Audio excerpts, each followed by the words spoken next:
Hi, welcome and thank you. My name is Janet Peterson. I'm an associate professor in health and human performance here at Linfield, and I'm also the interim director for academic advising. And I'm here today to talk to you about a topic I don't normally talk about. Normally, those of you who know me, I'll talk about health or wellness or diet or exercise, or maybe I might tell you to take a CPR class and learn how to use an AED. Or I might talk to you about climbing or mountaineering. But today, I'm going to talk to you about pooping in the wilderness. So I'm not really going to tell you that you should go 200 feet from your campsite, 200 feet from any body of water. I'm not going to tell you that you need to dig your hole 6 inches by 6 inches, about the size of a cat. That's why they call it a cat hole. Then I'm not going to tell you that you need to find your pooping position. Which one works for you? Are you a classic? Telemarketer? Maybe, perhaps, you go with the modified hanging position. Then you have to decide on you're going to pick your place. Well, you've picked your place already. It should be a beautiful spot. I like a view. And then you're going to pick your toilet paper, hopefully a leaf, or you could use old man's beard, which is a moss, or you could use a pine cone as long as you go the right direction. Snowballs are my personal favorite. They're cold, they're wet, they're clean. They're fantastic for using as toilet paper. Once you're done, you bury your cat, use your hand sanitizer, and off you go. But that's not what I really want to talk to you about today. What I want to talk to you about is getting out of your comfort zone, challenging you to get out of your comfort zone. The comfort zone could be described or could be defined as the place in your mind in which nothing changes, where everything is status quo, where everything is normal. There are no surprises, there are no risks that you're going to take. Really successful people force themselves to get out of their comfort zone. They force themselves to challenge themselves with new experiences. Those new experiences will allow you to expand your comfort zone. So I have recently had the experience of going to Nepal. I got to trek in Nepal for 6 weeks. And let me tell you, I was out of my comfort zone, particularly when we first landed and we got into Kathmandu. Town is busy, it's bustling, it's dirty, it's scary. I had a really hard time understanding all this information that was coming at me. I was blown away by the motorcycles carrying 4 people, a whole family, that were competing for space on the road with the cows and the cars. I was definitely out of my comfort zone in Nepal. We decided to trek from Jiri, which is the old mountaineers route, and that's the route that Edmund Hillary would actually have to take in order to have gotten up to base camp.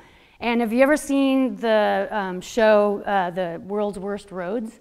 That was the road that we had to take to get to our starting point. It was pretty scary, comfort zone, definitely out of my comfort zone. We stopped at this little cafe to take in lunch, and lo and behold, I had to go to the bathroom. And I got my first experience with the squat pan. And that is normal for Nepal. In Nepal, the squat pan is their normal. They think Western toilets are actually unclean and unsanitary. They think sitting on a toilet is gross. They think that squatting and using water is the best way to go. And yeah, they just use water. They don't use toilet paper, not at all. So yeah, I was definitely out of my comfort zone in Nepal. And I used the squat pan no problem, and long story short, I used many squat pans in Nepal. And oh yeah, by the way, I also got to Everest Base Camp. So I had a student in my office the other day, and this student was humming and hawing about what classes to take. They needed 2 extra credits, and me being me, I recommended they take a backpacking class. Why not? And the mother immediately dismissed this option, and she says, what would my student learn from this experience? And the student, she was still somewhat interested, and she decided that, well, no, after she thought about it for a second, she's like, I couldn't live without my cell phone for 3 days. And oh, where would you go to the bathroom? So that brings me back to the comfort zone. I challenge you all to get out of your comfort zone.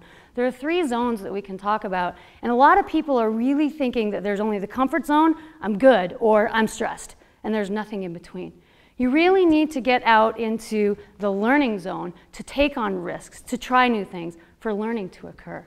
The anxiety zone is where fear is dominant and no learning can occur. So that first step out of the comfort zone, that's going to be the biggest hurdle that many of you take, whether it's to take a new job, to take a new class, to take on a new degree, or maybe take a backpacking class. Right? That first step is going to take you out of that comfort zone. And taking that first step, by taking that first step, learning has already begun. I teach 2 classes, among other classes. 2 of the classes that I teach at Linfield are the backpacking class, which is a 3-day field experience class where I take students into the Central Oregon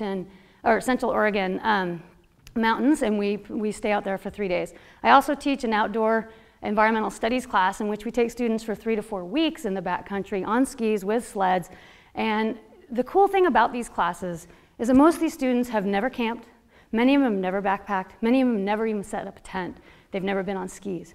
Yet they sign up for this class, yet they allow themselves to go out of their comfort zone. And invariably, when we're doing prep work, we have to talk about wilderness ethics. And the topic of pooping in the wilderness comes up. And immediately, you can tell it's a topic that nobody is comfortable talking about. What do you mean there's no toilets? Even worse, no toilet paper? So I ask you to get out of your comfort zone. Learning, this is where learning is going to occur. People often will tell me, oh, I can't go backpacking. I'm not fit enough. It's going to be cold. There's going to be mosquitoes. And I can't be without my cell phone for 3 days, or let alone 3 weeks. But the students who take the backpacking class, they're usually happy at the end. And I'll tell you what, the best bathrooms are found in the backcountry. Thank you.